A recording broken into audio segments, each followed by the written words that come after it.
So number 27 is asking us to find the area of a parallelogram. So anytime you have a parallelogram, any parallelogram, the idea is just find two vectors. So I could find this vector and this vector. And if I take the cross product between those two, or if I find the determinant between those two vectors, it is the area of the parallelogram. So this is, A and B.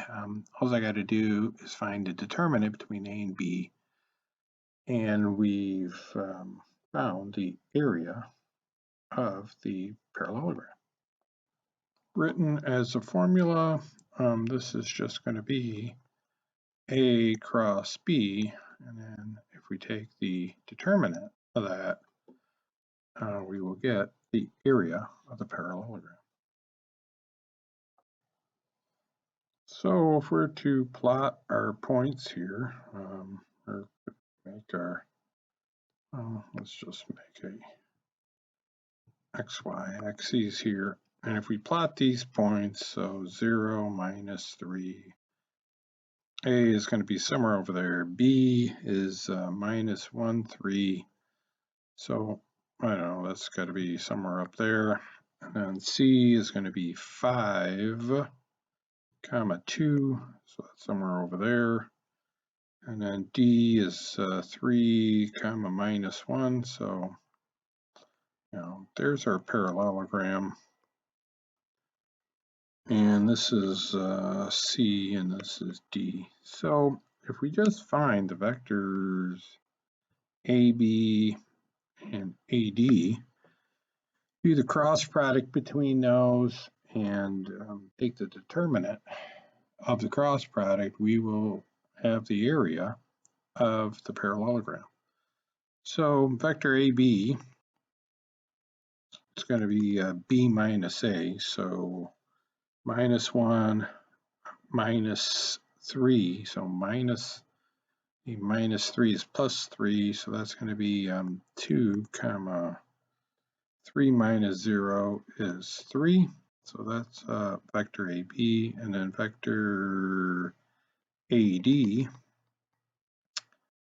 is going to be D is going to be D minus A, so 3 minus -3 is 6, and then -1 minus 0 is -1, and that's our vector AD. So if we just do the determinant between these two vectors, the determinant is going to be 2 times -2 minus 18 is equal to -20. And sometimes they write this, I don't want to confuse it anymore, but the absolute value of the determinant. So the outside ones are the absolute value, the inside ones are the determinant. So you would take the absolute value of 20 and you would get positive because you're talking about an area. It must be positive, or otherwise just remember to drop the negative should you get a negative.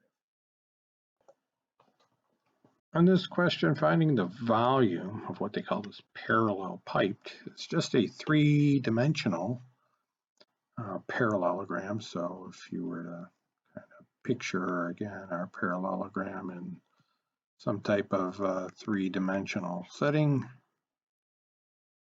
right? So now they're giving you vectors like whatever. We say that one in there is vector A, this is vector B, and this is vector C. What you end up doing here is taking a determinant of the three vectors. So in order to find the value, right? So your volume is given directly by doing the determinant of a 3 by 3. So there's a few ways to do this. Usually the books show you the official kind of a little bit harder way. One maybe a easier or quicker way of doing this thing is just take and rewrite the first column over here and then rewrite the second column over here. And now I'm just going to more or less, let's see here, I'm just going to multiply these, multiply these, and write them down. All right, so if I multiply those three together, I'm going to get 1, 1, 4. I'm going to have 4 there. 2, 2, 2 is 8. And then 3 times minus 1 times 1 is going to be minus 3. And if I add those together, I get 12 minus 3, which is 9. And then the other aspect of this, right, I'm going to do the same thing the other way, right? So I'm going to multiply those 3, multiply those 3, and multiply those 3. And what do we get for that? We got 2 times 3 is 6, times 1 is still 6. Here we get 2, so plus 2. And here we get 2 times 4 is 8, minus 1, so minus 8. And up here we get 0. And again, when you're going down, right, this is always like the primary diagonal, and this is the secondary diagonal, right? So right, that's the secondary. These are all secondary, and these are all primaries. So it's just going to be the primary minus the secondary, and there's the volume of the parallel pipe. So number 34 is just, well, it's got I, J, K. So again, if I'm going to do the determinant of these three, this is going to be 1, 1, 0 for K. It's going to be 0, 1, 1. And then you got 1, 1, 1, right? So again, copying down the first column, copying down the second column, and just doing my primary diagonals, right? So 1 times 1 times 1 is going to be, right? 1 times 1 times 1 is going to be 1. 1 times 1 times 1 is going to be 1. And then 0 times 1 is going to be 0. So here I get 2.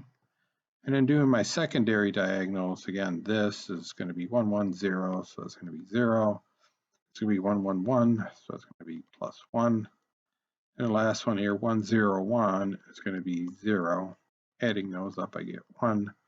Primary minus secondary gives me 1.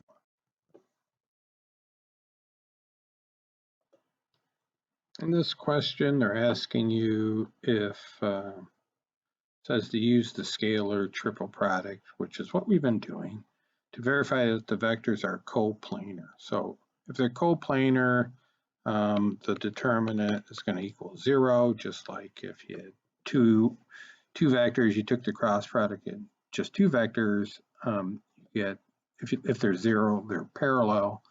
Well, if we have 3, they would be what they call coplanar, or 3 of them all being parallel to one another, or all, anyways, coplanar. So doing the same, or setting it up the same way we just got done setting this up.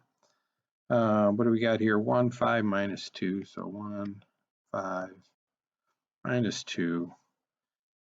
Okay, so this is 3 minus 1, 0. So 3 minus 1, 0, right, for K, 0 for K. So 5, 9, minus 4, 5, 9, minus 4. Again, copying down the first column, copying down the second column, and just multiplying. So you get a 4, right? The negatives cancel. Here I got a 0, so everything's 0.